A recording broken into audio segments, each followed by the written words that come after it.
What should every camp pro be on the lookout for this summer, and really any summer, as things are changing in the world? Hello, Camp Pros. It's Travis. Welcome to the CampHacker podcast. I am a summer camp marketing and strategy consultant, and I help camps translate what they do to make it so that more families are interested and insist on sending their children to summer camp.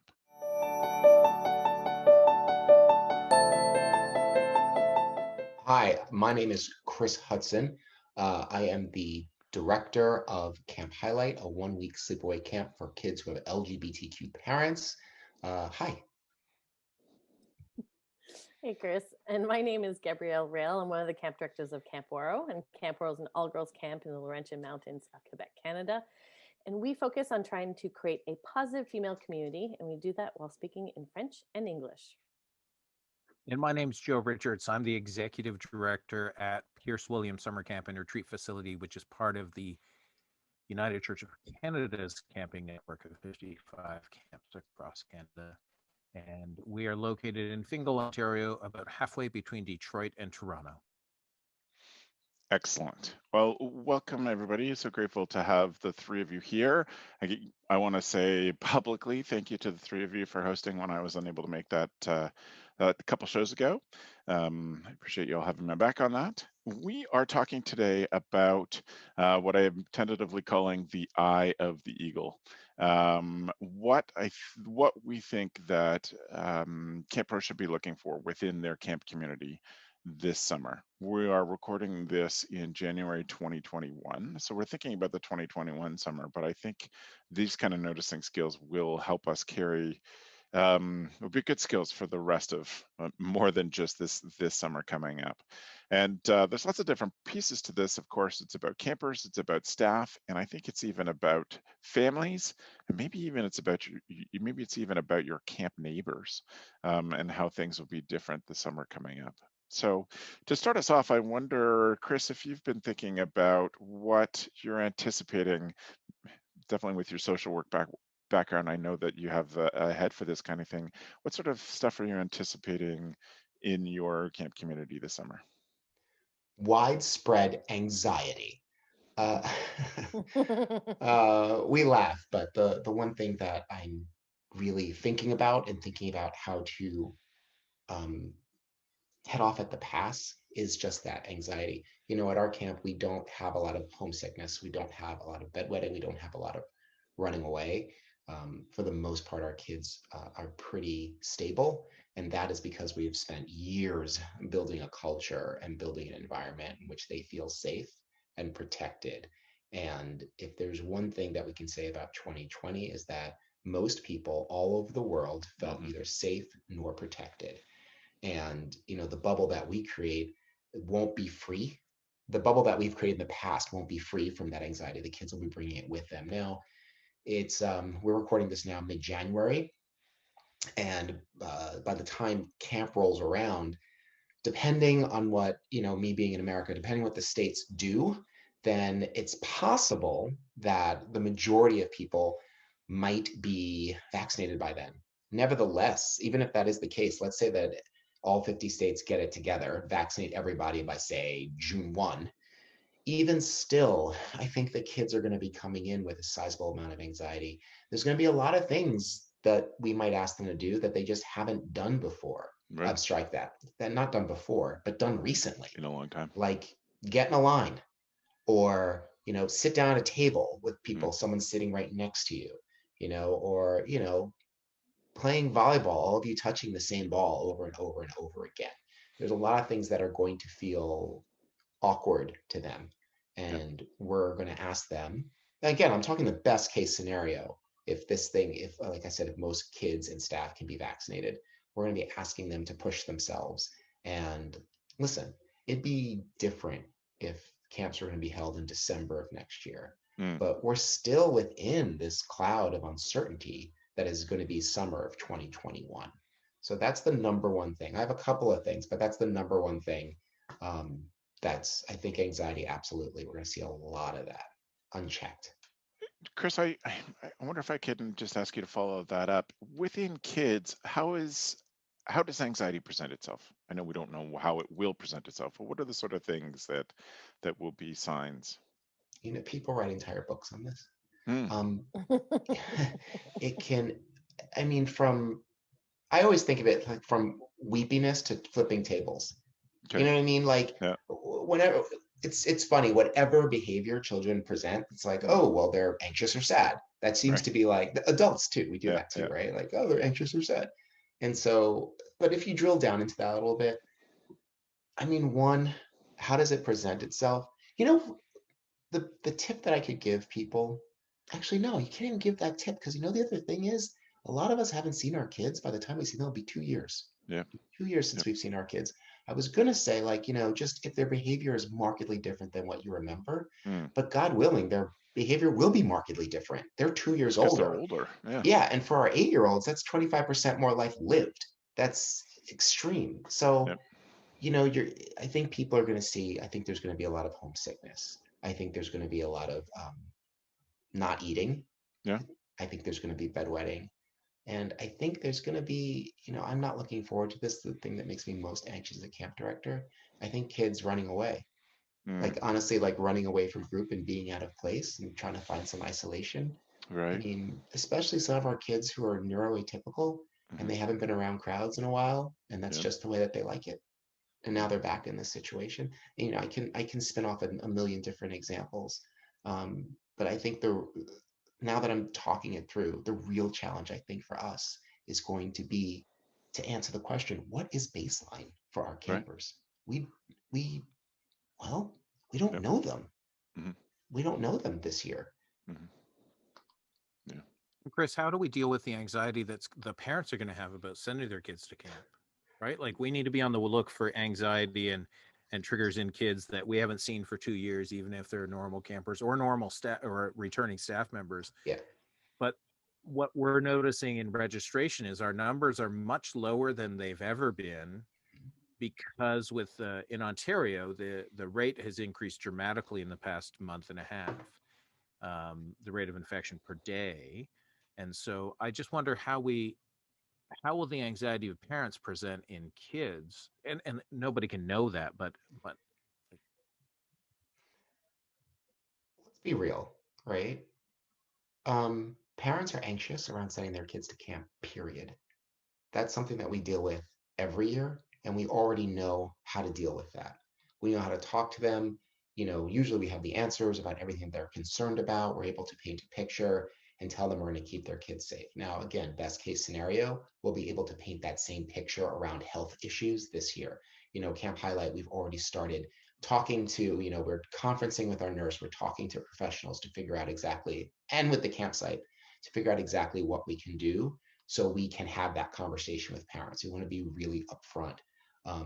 That said, I like the way that you put it. Parents are going to transmit their anxiety to their kids. And again, For sure. that's something we deal with every year anyway, you know? And honestly, I have found in 20 years of camping that parents are always far more anxious than the kids are. Far more anxious. They have far more information. And also they're not at the camp, so they don't know what's going on and they don't see all the fun. They just see all the sort of the exercise and chore around it, especially around being separated from their own children. So, I mean, to answer your question, I think one, we can be prepared. We can talk to professionals, we can talk to health professionals, we can figure out what's going to work for our site and advertise that to the parents and be like, look, we are thinking about this. This is what we have in place. This makes sense for where we are, wherever we're going to be in that moment. Like this is what we are doing. So we're being very proactive. And at the same time, just using the same skills that camp directors have been relying on for years to assuage parents and calm them down as they're dropping their kids off. At the end of the day, your kid's going to be fine. And if they're not fine, they're going to be fine because we're going to take care of them. That I don't think that song and dance has changed. And I also think that so we have to prepare, as Chris described, but we have to make sure we're telling them that we're preparing. So we can't just assume that everybody's going to think, oh, they're camp people, so they're going to have done all these things. Everybody who's listening knows that at some point in their life, once they became a camp director, someone said, so what is it like being a camp counselor? And you're like, I'm not. so people don't know what we do. And so we have to be good at communicating. And part of that is communicating about all the training that we're doing right now to be ready. Talking about, Chris is talking about, talking with the nurse, talking with host site, talking with site, kitchen, management staff, maintenance staff about what things are going to be like, and then communicating all of that to parents. So much of this is a communication problem. And not a problem, it's just a communication exercise that we have to manage. So I think we need to over communicate. We need to be ready to communicate in many different ways. And I hope that camp pros are ready to be patient with many more parent calls and emails this year. A lot of us don't have patience for parent calls and emails. And I think it's time we're just going to have to dig deep and be ready that we're going to answer all of those with patience and understand that it's going to happen and it's logical. It is not a sign of weakness in those parents. It is a sign of caring. And we also care for their kids. Gab, what sort of things are you folks thinking about? Campers or staff or whatever? What are the things you're looking for? Well, I think that going on with the communication with parents, I think if we are to look at the silver lining is that we do have the ears and eyes of parents, and so that gives us an opportunity to really showcase what we are doing at camp, and to allow them to see the readiness, the transparency, the realities that we don't know, but we're planning uh, the multiple scenarios so that we're prepared. I think there's when we're in crisis, there's an opportunity to create bonds. There's an opportunity to create trust. There's an opportunity to tell parents, we got you. Your kids are so important. They're so important to us. And parents to really feel that genuine care. I think there is an opportunity here to communicate with parents where perhaps we've always had anxious parents, but we also have the parents that just aren't paying attention to what we're doing, and they don't really know what we do, and perhaps those numbers are going to go up with curiosity on how we're going to train our staff, what programs that we're doing, and what are the necessary steps for on their end that they need to do with their campers. But I think there's an opportunity in communication, and I'm a big fan of keeping it short and sweet and to the point and clear. So, but there's that opportunity. I think at camp, going back to the anxiety piece, I think one of the things that's going to be stressful is the confusion. I think not just confusion on maybe a new schedule or new procedures or even how people eat their meals, but I think confusion in I used to like being around a lot of people, but now I don't. I don't understand why I'm feeling the way I'm feeling, or I love this activity, but now for whatever reason, I'm jumping internally. So And I now it think feels that, entirely different. Like it's yeah, just a whole different feel. Yeah. yeah, and Sorry, I there's interrupted. Keep going. no, it's fine. For me, I think that when you're working with staff members and campers, a lot of the time there's those feelings, as Chris was talking, anger or sadness, and they manifest in so many different ways. But I think there's going to be, sometimes it's easy. I miss home, or I don't like this person in my cabin. I think for a lot of people, including our staff members, they're going to be confused by the feelings that they're experiencing. And I was watching I can't remember what I was watching exactly, but um, two people, met up and they hugged, and I was like, you can't hug. And I'm jumping and watching it from screen, and I'm like, oh yes, this is a movie. This is normal. But I had this internal jump saying like, whoa, don't do that. And that really made me think about our kids this summer. And I think that these are the type of things that where camp directors can really take off their camp director hat and say to their staff, you know, what what do we need to do to feel okay at the end of the day? What would be helpful? What do we need to do at the beginning of the day to start it off right? How can we create a space of kindness and understanding towards each other?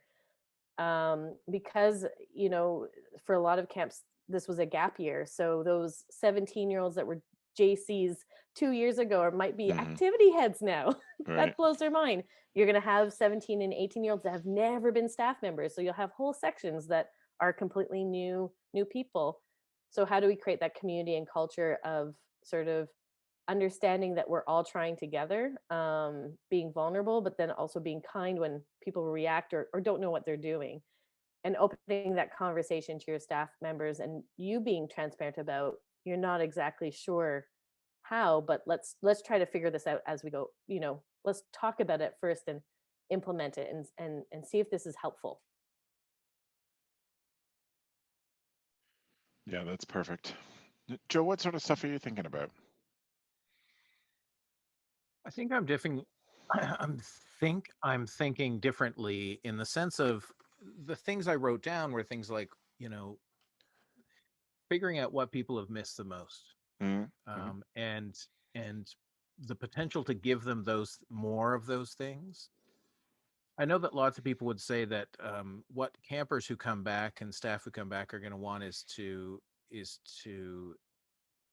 see the things they've missed or to the things they love. But it's also the opportunity for us as we watch what we're doing to remove the things that we never liked. Um, right? It's watching for the things that, as I walk around camp, because I live at camp, and I think that gives me a unique perspective every day. I walk around and I think about all of the changes that happened since August of 2019. Right, right. Right? Like we removed 25 trees that like created a wall of conifer behind a cabin row. We removed them so that they wouldn't blow over and knock over, ruin a cabin. But 2 years later, it looks like if you don't know, you'll just look and and we've built things before the pandemic and we've built things during the pandemic with what we have. And so I think about what people have missed, what we can let go of, and being more intentional, because I think the idea of over programming might cause the anxiety to be more. And so programming in the quiet times, or programming in the I free love that. time, or more Yep. choice-based programming. um, and also the idea that with staff and with camper parents talking about the known unknowns, right? These I don't know, right? How many times have we said in the past year and a half, in the past year, I don't know, right? There's a giant pile of I don't know sitting in the corner of my office, and I just keep adding to it, and there's nothing that's clear today than it was last month or 3 months ago. And so I think as I'm going to watch for, right, the excitement on people for being back where they love to be, if they're allowed to come back, because that's a known unknown, and giving them the ability to really put it into place, right? That they're in this place, and the hope is that if you've been gone for a summer, for a full 2 years, by the time you come back, that there's a something you love, it's a place you love, you get to come back to, and to really allow that to happen in what's going to appear or as an organic happening. But how do we plan for and give people that experience? I think about this even if we're virtual again this summer, right? Like what are the things that campers want the most of? And now is the time to do those surveys and ask the camper parents to say, what do you miss? And if we're not allowed to be in person, how do we give your campers the best of camp and what you deem the best of camp, um, for them? How do we manage that information though? Like we are going to poll the kids and the parents, like, what did your child miss last year? What did they really want to do? And I've given this some thought about how to build that form and what we're going to do with the information when we get it back. Because like I said earlier, like if the kids are like, I miss the pool, or I miss numbers. Numbers is a game that we play where everyone runs into the field and hugs each other. Like, we're going to get that information, but then we have to weigh that against, like I said, there's going to be unchecked anxiety. And how do we construct our programs in such a way that respects that, hey, you didn't get this opportunity last summer, so we're going to go all out. But at the same time, we kind of can't go all out because we're not dealing with, forgive me, but we're not dealing with regular campers. This is not a regular time. And they are coming to us damaged and traumatized. I mean, think about our own lives, like how our own lives have changed. And I'll share with you all and everyone listening, but like when it started, I was like, great, I get to stay home. I'm on my couch, I got my Xbox, great. By the time summer rolled around and camp wasn't happening, and the emotional fallout of that for the first time in 21 years, having nothing to do in the summer, and then it's just been trying to like army crawl back to normal since then. I've been struggling, and my brain is far more advanced than our 8, 9, 10, 11, and 12-year olds. Like they are just beginning to piece themselves back together. So I guess, Joe, what you got me thinking about is like, how do we build the program to take that into account without making it a therapy camp? Because nobody wants to go to therapy camp unless you do go to therapy camp. If you are out there and listening and you run a therapy camp, I love you and your efforts. But if you don't run a therapy camp, I'm not recommending you turn it into one. But how do we be, how can we be proactive in that I way? think, Chris, if there's any group of people in the world that are able to shift gears and create programs that are different and beneficial fast, it is the group of people that listen to this podcast. It is camping people. It is this very idea I've had for years. I grew up in United Church camping and we had zero money, right? And then I went to private camping where they seem to have endless amounts of money at a couple of camps that I worked at. And the reality is I would take the staff from the camp I grew up at any day of the week because they could make stuff happen with zero cash and just with imagination. And so the idea would be that if you take a program like Numbers, you have months to figure out if it's in person, what's different about it, but the same. Because saying that they miss a thing doesn't mean they miss that exact thing. It means that they could miss the feeling of that thing or the camaraderie of that thing. And how do we give them that differently without saying this is therapy for you to feel less anxious about doing this activity? And I think that we're well set up to as camp people, we should be well set up to create, right, to create those programs either individually or as a, as a group discussion. um, because I think that the importance is when we, so there's a program that we do at Pierce Williams on and off. It's not every year, but it's the Camper Dream program. And essentially campers on day one, and they're only at camp for 5 days, they write down like their biggest wish, and then we give it to some staff and see if they can make those wishes come true. And some of those wishes are, I want to go hunting for unicorns, and our staff figure out how to take that camper hunting for Check. unicorns. Yep. Wait. And Your kids want to hunt unicorns? Hunt them. well, a hunt is in like potentially like Easter egg hunt. You don't shoot the Easter eggs, Chris. Okay. You just visually find them, and give Listen, them I'm a trying to help hug. you. I'm trying to help you out. So you Yeah, clarify yeah. for the audience. It's the huggy hunt. It's the Okay. hunt hug. And so it's the idea that if you can make an elven dinner at your camp out of nothing, then we can adjust to a new type of programming and a new reality. And who knows how long this reality is going to be in place, right? Like this is because in 2022, are we going to be allowed to play Numbers where we hug each other? And in 2023, right? Or do we think that this pandemic has changed people for a longer term? And the answer, as I mentioned, goes into a giant pile of I don't know sitting over in the corner because it's a known unknown. I don't know, But but it's I one of can those things that certainly try. we'll have to be watching for. Like For that's sure. worth saying to ourselves. This is the sort of thing that we need to look for going forward. That there may be, this may take longer. Certainly, it definitely will take longer than we want. it may take longer than we anticipate to get to the vision of camp that most of us watching and listening are used to. Yeah. And I also wonder, And go ahead, Gab.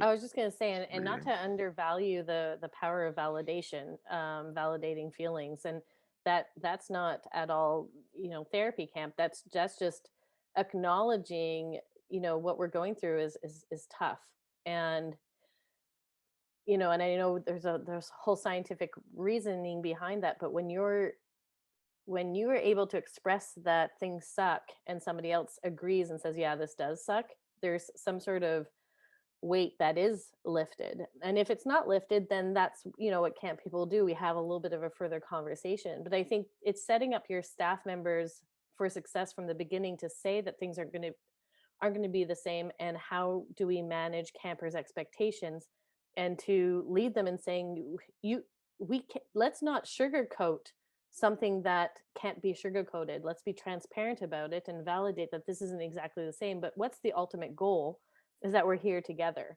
and not dismiss those feelings, but just validating them. A lot of the times that's what's needed, and that's like 101 with the campers that are home lonely or homesick, that are missing home. We don't say, oh, it's going to be fine tomorrow. You don't say that to a kid.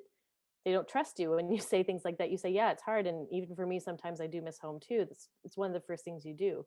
So I think we have to not try to put on a sparkly face, and we can put on the sparkly faces, but we can also say, yeah, this isn't what we expected, and it's okay.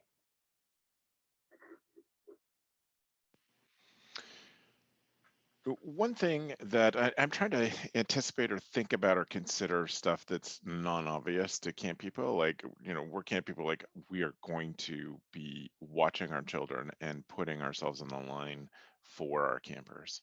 And I'm trying to think about some of the stuff that won't be obvious to me.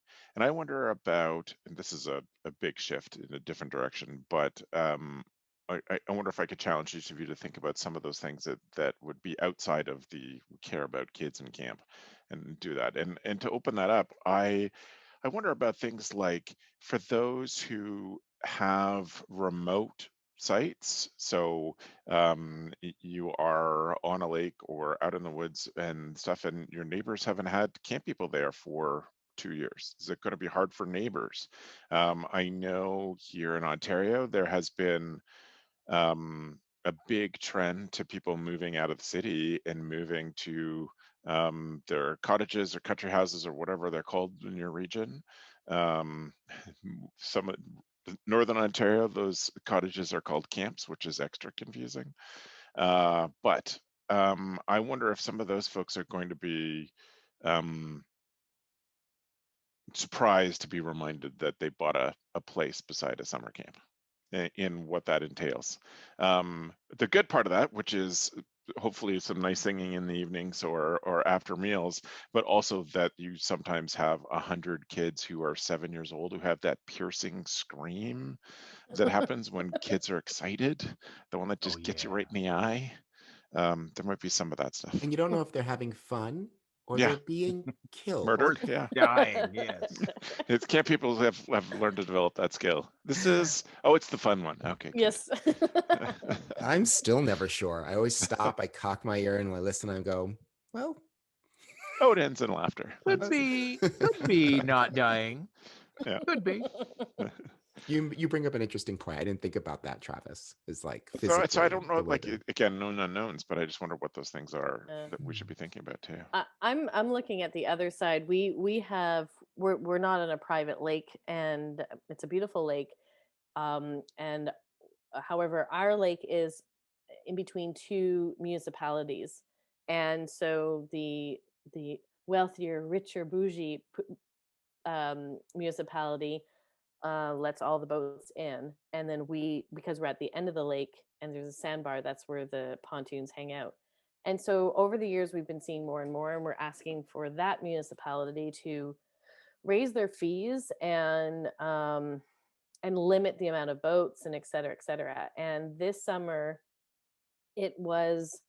I would say it was as close to my nightmare as possible. The amount of pontoon boats and people and music, conflicting music that was being played, that was just blaring into our campsite where we were trying to have a nice campfire, was astronomical. It was so infuriating, and it was as if our that neighboring municipality didn't isn't cluing in on long-term planning, and it was obvious that these were cottagers.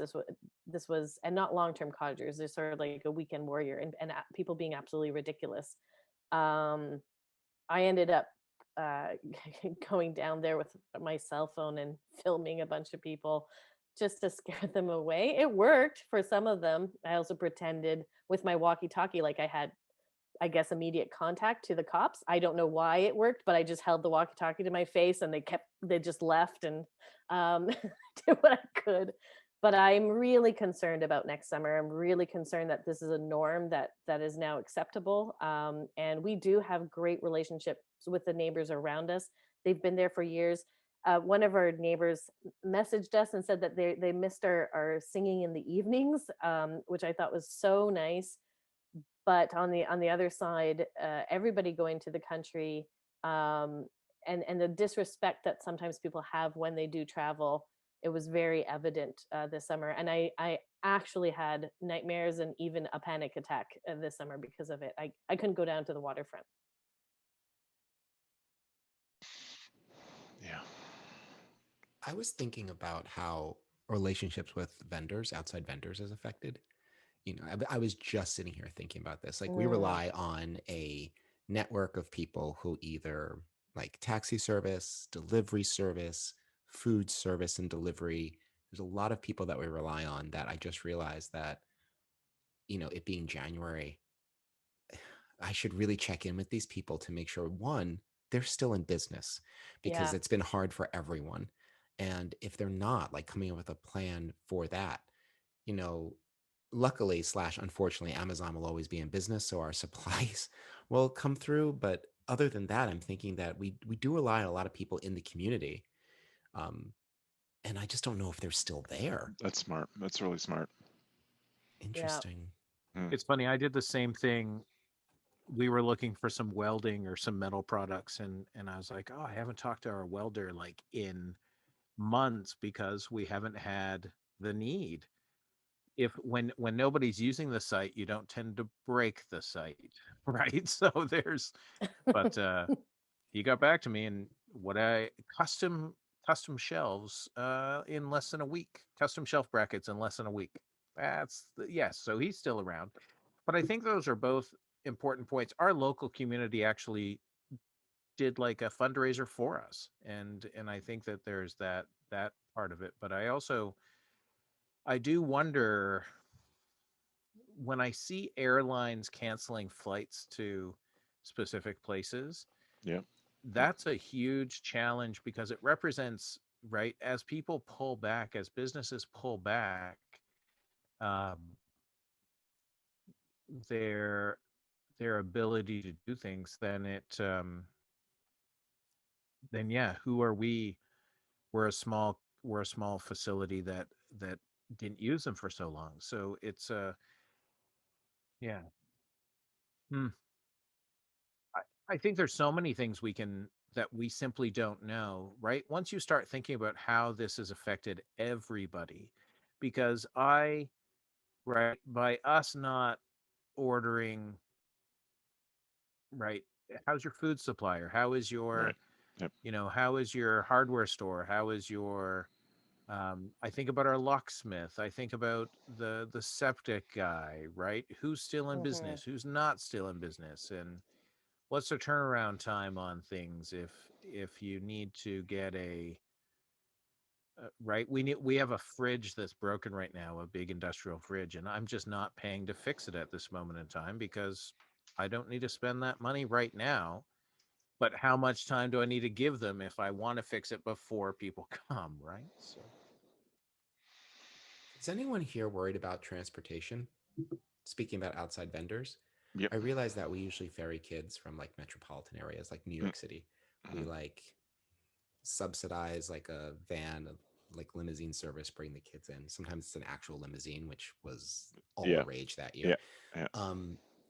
And I'm just like, I don't think we'll be able to do that again, Mhm. which then has like actual consequences for enrollment. There's some people Yeah. who just will not be able to get their kids to the middle of the woods of Yeah. Pennsylvania. Yeah. And again, it's like the kind of thing to call and check in and see like what all these vendors are doing post-COVID, during COVID. It's not like it's going away. Yeah. But it's just something to consider, like how are we moving kids around? If you are at a camp where you are doing field trips and you're going off site, like what is Yeah. that, what does that look like? I mean, even if all your kids are vaccinated, all your staff is vaccinated, like it doesn't matter. The bus company might be like, well, actually we can only get 20 kids on a bus, that's it. Mhm. And then it's just something you have to think about for the budget, or whether you do that at all. And it seems likely, just to follow up on what you were saying, Chris, it seems very likely that kids are not going to be, that it's maybe probable that our staff will be vaccinated. And I know that different camp associations are lobbying to make sure that camp staff are included and can get things, but kids aren't likely to be vaccinated by the summer. And so that's an interesting piece of this. I don't want to take us down that. Neither are staff, really.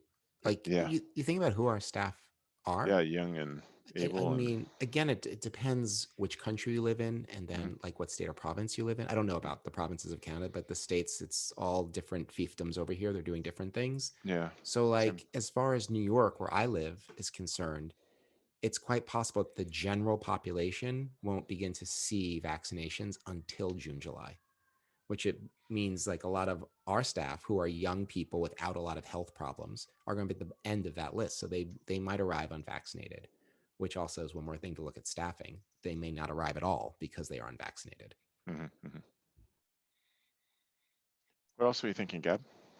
Well, and I was just thinking about transportation, and one of the things that we're communicating with our families is that that they need to be able to pick up their kids within 8 hours of wherever they are. If they're We're not sick. accepting any children or staff members to sleep at camp if they're ill, whether it's Mm. COVID or not.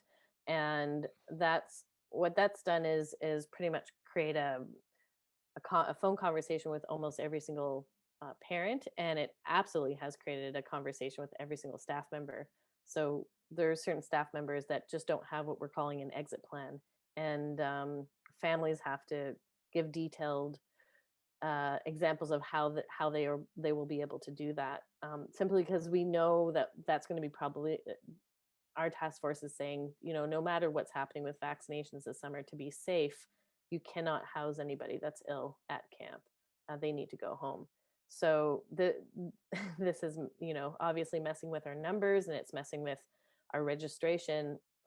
But at the same time, I think it goes back to our original point of anxiety and of communication, where trying to be transparent with our families, trying to say that we don't have all the answers, but there's certain things that we're taking into account, and we're asking that you're part of that plan.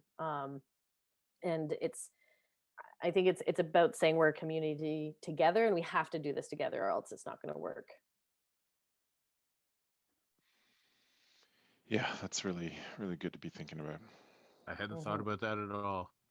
But everybody lives much closer here. And the funny thing Yes. is, I Tell us, Joe. operate a quarantine site right now. Yes, Right. you do. And we actually there is a policy in place. We have a building set aside that we can't use on a regular basis. And our policy with all the farmers through the health units is that once they're sick, they are not allowed to spend the night. Hmm. So they need to find a hotel room to put them up in, or get Right. them off site. So yeah. Yeah, and that's what I mean, obviously our campers are not going to hotels. They need to be picked up by a guardian. But our staff members, they need to have that exit plan, and their families or friends need to be willing and available to come pick them up. And we do not have people that are local at our Right. camp. So Me neither. Yeah. yeah. Yeah. For the most part. Yeah. Mm-hmm. Okay, big sigh. Um, Were we too thank doom you. and gloom there? Can we do Uh, some self-eval? Was that too doom and gloom? I don't know. I'm honestly a bit worried that people have just decided that this summer, from some of the things I've been reading, some of the people are just glossed over. No, no, everything's fine. It'll Right. be fine this summer. And I'm like, Mm. that's not responsible to be thinking that way. Like, definitely have that plan, and I sure hope it's the case, but Yes. it's just not responsible to make that your default. Yeah. So I just wanted to make sure that we addressed it and we're conscientious about it. So thank Hmm. you to the three of you.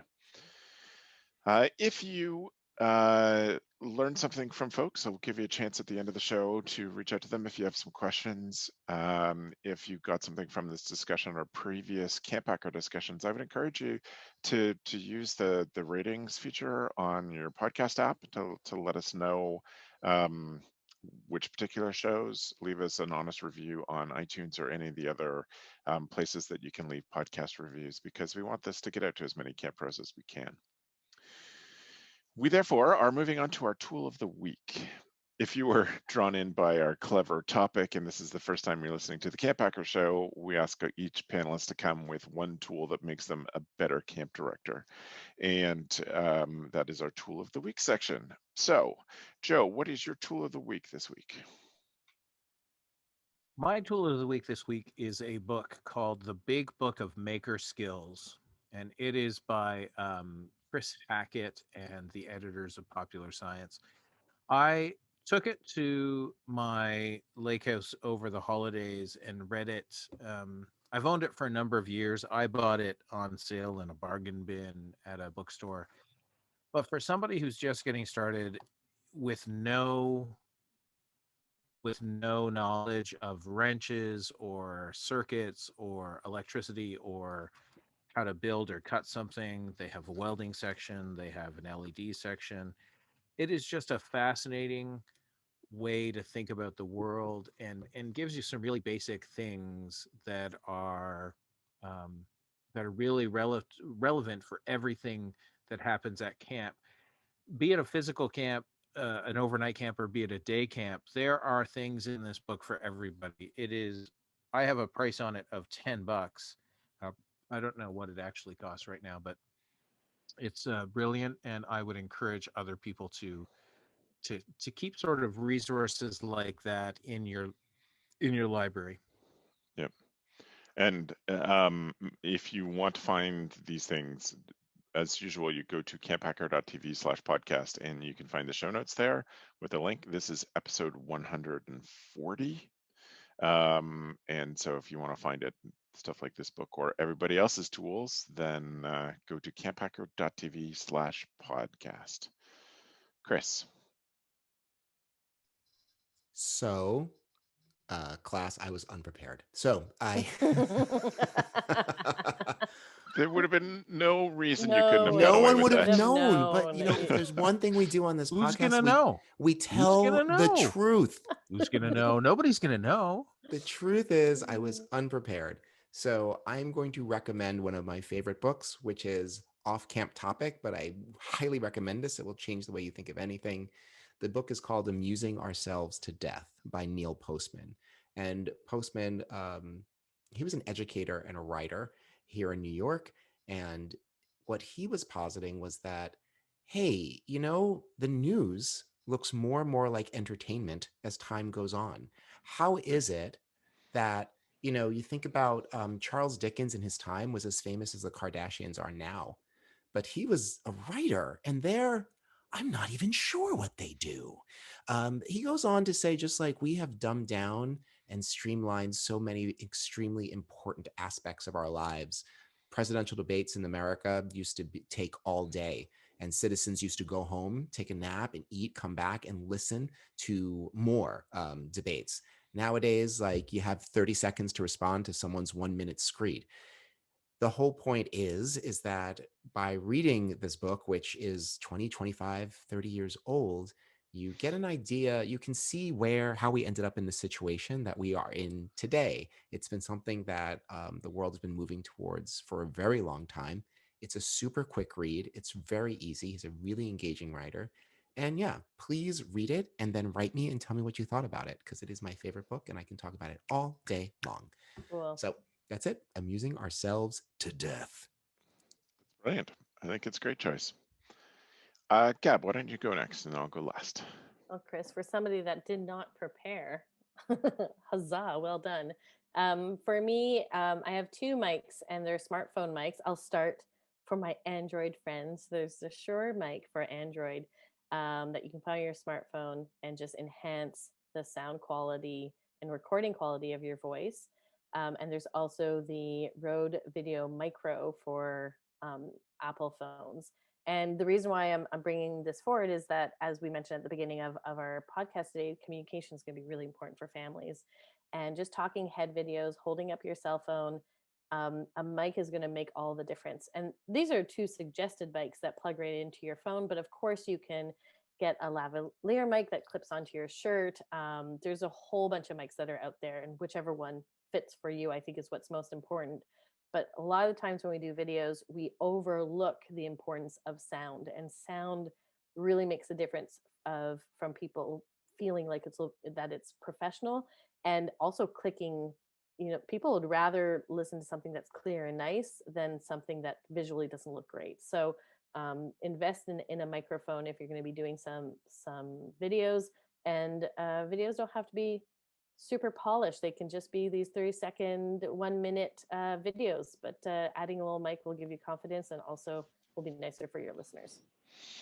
Yep, they can be all that as long as people can hear them well. Yep. I agree. It's good. I have. I'm presenting safety glasses as my my tool of the week. Did something happen recently? That's why. I learned about these as a tool recently and bought some. As I've gotten older, I'm less able to function without my bifocals on, and so I have been stuck with a face shield and any safety stuff in the shop or any projects, and that's annoying. Which lots of people in the world are working with face shields these days. I feel a lot of empathy to them. I found these. You can get them. Amazon Basics makes a set, but they are a copy of a DeWalt set. So at the moment, Amazon.com is selling the DeWalt goggles, safety goggles, cheaper than their own brand. I don't know, Amazon math, man, it freaks me out. These will slide over my glasses and they don't fog up, and they're safe and comfortable and they're great. So again, go to camphacker.tv/podcast to look for the show notes for show 140 to see the link to these if you're not watching this on YouTube. But if you are watching, they're nice and big and comfortable, and that's pretty rare in safety glasses. It used to be a lot more rare. It's a little better these days, but they're quite nice. So there you go. Can I just tack please. on something to ski goggles, safety glasses? Yeah. They're great in a snowstorm. Just FYI. There you go. Yep, I have definitely used these while blowing snow this year, because I haven't been able to wear. I used to wear ski goggles when I blew snow. I'm wearing these. So thank you. That's great. Love that. Okay, so thank you to the three of you for being here. Thank you for your contributions today. Chris, if people have some follow-up, how do they get in touch with you? Sure, couldn't be easier. You can write me, chris@camphighlight.com. You can find me on Instagram @planetchris1, or you can follow Camp Highlight on Instagram @camphighlight. Excellent. Thank you so much for being here, Chris. Joe? It's just as simple. If you want to reach me, you can contact Chris, and then Chris can get in touch with me. Couldn't be easier. Couldn't be easier. You can reach me at joe@yoyojoe.com, or check out campisbetter.com, and that is where camp is and all my contact info. Excellent. All right. Gab, how about you? You can follow me on Instagram @GabrielleRail, and you can DM me there, and you can check out where I work at waro.com, OUAREAU.com. You can also send me an email at info@waro.com, and my good friend Alexandre, who responds to that, will make sure I get back to you. Perfect. That's perfect. Thank you so much. Well, I want to thank the three of you again for this, and I want to say to those who are watching this on YouTube or listening to us as you're walking about, how grateful we are that you are a part of this camp community, and thank you for being a part of the CampHacker podcast. Thanks for the evening, friends.